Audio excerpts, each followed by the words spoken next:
کون ہے ڈاکٹر سبیر علی کام؟ Business man, کوئی ریلیجیس اسکالر ہیں؟ آپ کی تلاوت بڑی وائرل ہوتی ہیں، آپ آخر ہیں کون؟ اتنی چیزیں کیسے کرتے ہیں آپ؟ بس اللہ کے بندے ہیں، رب کی رحمتوں کے محتاج ہیں. That's it. That's the ultimate اور final introduction. اچھا، مطلب میں سمجھتا ہوں ورڈ نہیں، ایک نمبر ہے جو ہماری ذات کو ایکسپلین کر سکتا ہے. وہ نمبر ہے 0. ہم 0 ہیں اور کوئی حیثیت نہیں، کوئی اوقات نہیں. اللہ تعالیٰ کی رحمت کے محتاج، اللہ تعالیٰ کے فضل کے محتاج، اللہ کے کرم کے محتاج بندے. That's it. تو آپ نے کیا MBBS اور میڈیا میں بھی رہے، اور اس کے بعد جناب پراپرٹی ٹائکون اس طرف جانا شروع ہو گئے، بن بھی گئے ہیں. بیریا ٹاؤن میں کافی آپ نے ٹاور کھڑے کر لیے ہیں.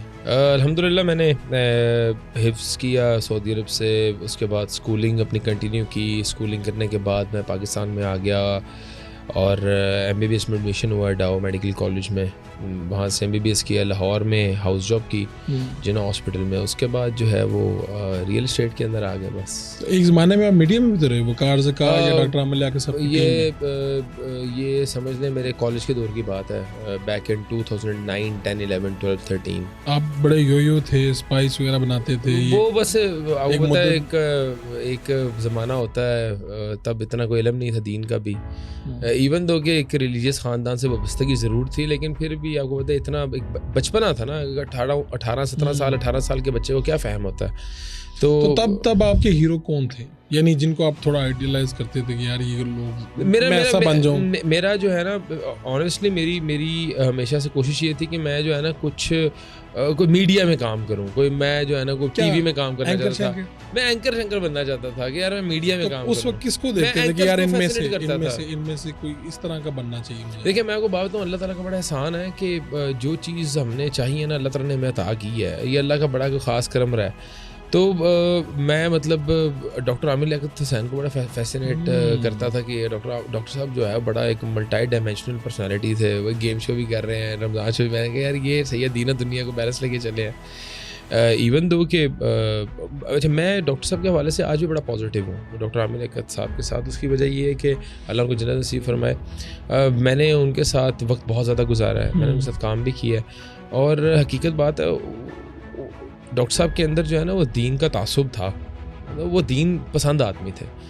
تو باقی ہماری عوام نے کافی ظلم کیا ان پہ، باقی اللہ ان کے درجات کو بلند فرمائے اور ان لوگوں کو ہدایت دے جو اس پورے معاملے میں ملوث تھے. تو ڈاکٹر صاحب کو بھی ہم کافی جو ہے نا وہ لائک کرتے ہوتے تھے اس زمانے میں. ان کے ساتھ کام کرنے کا موقع ملا. پھر اس کے بعد پھر 2-3 اور ٹی وی چینلز میں ٹرائی کیے، دھکے شکے کھائے. اس کے بعد پھر پڑھائی میں تھوڑا سا ہمارا پھر کالج کا فائنل ایئر آ گیا، پھر زیادہ فوکس چاہیے ہوتا تھا.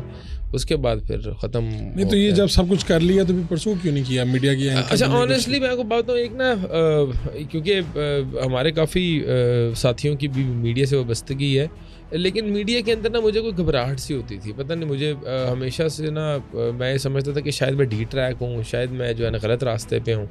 کیونکہ ڈاکٹر صاحب تک جب تک تھا تب تو ٹھیک ہے، پھر ہم آگے پھر AR بھائی بھی ہم نے چلے گئے وہاں پہ. وقار زکا صاحب کے بھی جو ہے وہ ساتھ کچھ وقار زکا صاحب کو دیکھ کے گھبرا گئے کہ ایسا نہ کچھ کرنا پڑ جائے. نہیں وقار صاحب تو شاید آپ مجھے پہچانتے بھی نہ ہو. اس زمانے میں تمہاری شخصیت ہی اور تھی، پتلا دبلا ایک لڑکا.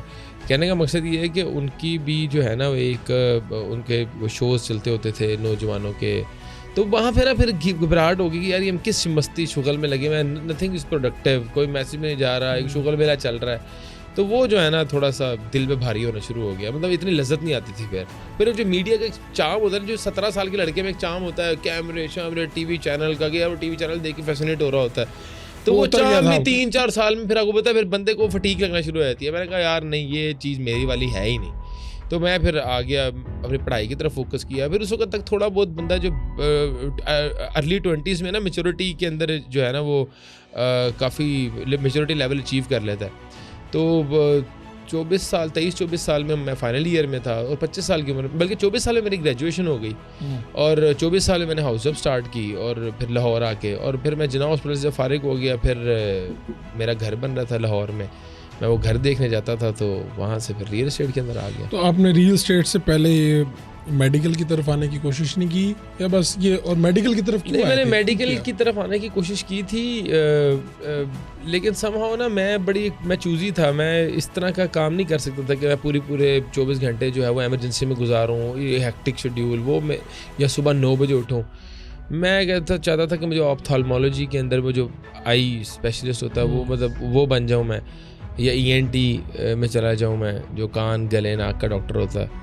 تو وہ ذرا CEO جاب ہوتی ہے. میں چاہتا تھا کہ میں اپنا ہی کوئی سیٹ اپ بناؤں, اپنا ہاسپٹل بناؤں. میں تھا بزنس اورینٹیڈ ہی, اور لیکن میں جب ہاؤس آف کر تھا تب میں CSS کی بھی جو ہے نا وہ تیاری شروع کر دی تھی کہ یار میں نے میڈیکل جو ہے نا پتہ نہیں شاید میں کر پاؤں یا نہ کر پاؤں, it's not my piece of cake.